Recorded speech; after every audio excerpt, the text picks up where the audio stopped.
देते हो। हे भाई और बहनों, हम लोग बहुत सारे लोग हैं, जब हमारे जीवन में आशीष होती है तब हम परमेश्वर को देना पसंद करते हैं और परमेश्वर को दे देते हैं। लेकिन कभी अब जब लॉस होना शुरू हो जाते हैं, बिजनेस लॉस हो जाता है, जब कोई लाभ नहीं आता है, तब काफी लोग जो है परमेश्वर के घर में देना जो है बंद कर देते हैं। हे भाई और बहनों, आपका और मेरा जीवन कैसा है?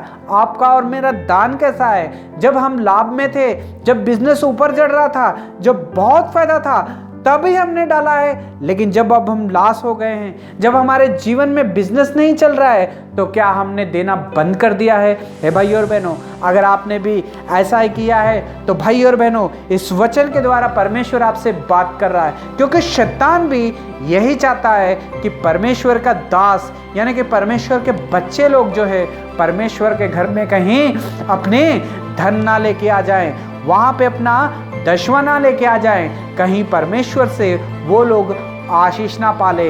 इसलिए शैतान कभी कभी हमारे बिजनेस को जो है लॉस करता है, हमें कंगाल बनाने की कोशिश करता है और हम पीछे हट जाते हैं परमेश्वर को देने के लिए। हम सोचते हैं अगर हमें परमेश्वर को आज ये हफ्ते में दे दिया तो मेरे बच्चे की फीस रह जाएगी, अगर मैंने परमेश्वर को दे दिया तो मैं हॉस्पिटल को नहीं जा सकता हूँ, अगर मैंने परमेश्वर को दे दिया तो जितनों लोगों का मैंने कर्जा देना है वो मैं दे नहीं सकता हूँ, मेरे पास इतने ही बचे हैं, या तो मैं परमेश्वर को घर में दूँ या तो मैं अपनी कमी घटियों को पूरा करूँ।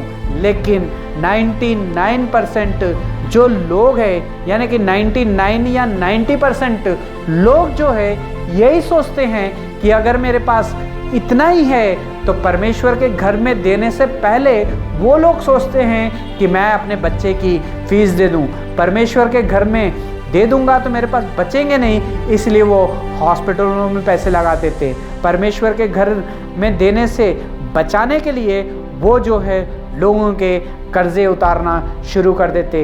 हम सोचते हैं शायद ये हफ्ता परमेश्वर को नहीं देंगे, ये महीना परमेश्वर को नहीं देंगे तो परमेश्वर हमसे नाराज नहीं होंगे। सही बात है, परमेश्वर आपके धन से परमेश्वर खुश नहीं होता है, आपके दानों से परमेश्वर खुश नहीं होता है। वचन में लिखा है कि परमेश्वर की आज्ञा मानने से परमेश्वर खुश होता है। हे भाई और बहनों, लेकिन ये हमारा जो परमेश्वर को देना है ये जो है सच्चे मन से देना है। कभी कभी लोग जो है अपनी कमी के कारण परमेश्वर के घर में दे नहीं पाते हैं, लेकिन जब सब कुछ ज़्यादा होता है तब हम परमेश्वर के घर में खुल के देते हैं। हे भाई और बहनों, आज परमेश्वर हमसे ये बात कर रहा है कि भाई और बहनों, जब आप धनवान थे, जब आपका बिजनेस अच्छा चल रहा था, तब आप परमेश्वर के घर में दान किया करते थे, खुल के किया करते थे, मन से किया करते थे, खुशी से किया करते थे, किसी के दबाव में नहीं करते थे, कुड़कुड़ाहट के साथ नहीं करते थे। इसलिए तुम्हारे जीवन में जो था आशीष और आशीष और आशीष ही रहती थी। लेकिन जब बिजनेस लॉस हो गया, जब बिजनेस में कमी घटी आ गई, फिर आपने परमेश्वर के घर में देना बंद कर दिया। इसलिए बंद कर दिया, अगर मैं दे दूंगा तो मेरे लिए कुछ नहीं बचेगा, अगर मैं दे दूंगा तो मेरे घर वालों के लिए नहीं बचेगा, अगर मैं दे दूंगा परमेश्वर को तो मेरे बच्चे की फीस नहीं दे सकता हूँ, अगर मैं दे दूंगा परमेश्वर के घर को तो मेरे बच्चों के लिए हॉस्पिटल में जाना या घर के कोई खर्चा मैं नहीं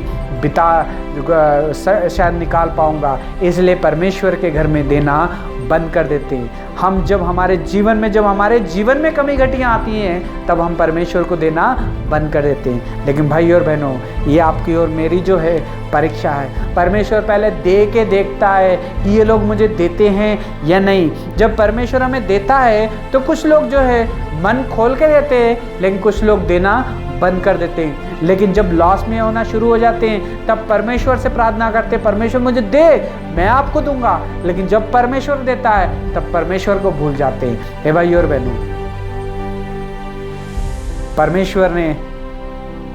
परमेश्वर आपको और मुझको एक सवाल पूछ रहा है, आपका और मेरा दान कैसा है? हमारी कमी घटी में भी अगर हम डाल रहे हैं तो परमेश्वर की महिमा हो, अगर हमारे पास बहुत है फिर भी डाल रहे हैं तो भी परमेश्वर की महिमा हो। परमेश्वर इन दोनों को आशीष देता है। लेकिन जो अपनी कमी घटियों में से डालता है परमेश्वर कहता है इसका धन जो है सबसे बड़ा है। हे भाई और बहनों, यहाँ पे प्रभु यीशु मसीह अपने चेलों के साथ परमेश्वर के घर में, परमेश्वर के मंदिर में बैठे हुए हैं और देख रहे हैं कि कौन कैसा धन डाल रहा है। हे भाई और बहनों, जब बिजनेस ज़्यादा चलता है, धनवानों ने आके बहुत सारा डाला क्योंकि उनके पास बहुत था, लेकिन ये कंगाल विधवा जिसका कोई सहारा नहीं था, लास्ट की 2 दमड़ियां बची थी, तो इसने वो 2 सिक्के भी परमेश्वर के घर में डाल दिए और इसके लिए अब कुछ भी नहीं बचा था। हे भाई और बहनों, डालने से पहले इसे पता था कि अगर मैं डाल दूंगी तो मेरे पास कुछ नहीं बचेगा, लेकिन फिर भी इसने परमेश्वर के घर में डाल दिया। क्यों डाल दिया? क्योंकि उस जानती थी आशीष को। इसलिए प्रभु यीशु मसीह ने दूर से देख के अपने चेलों से कहा कि धनवानों ने बहुत ज़्यादा धन डाला, बहुत ही ज़्यादा डाला है, लेकिन ये कंगाल ने सबसे ज़्यादा डाला।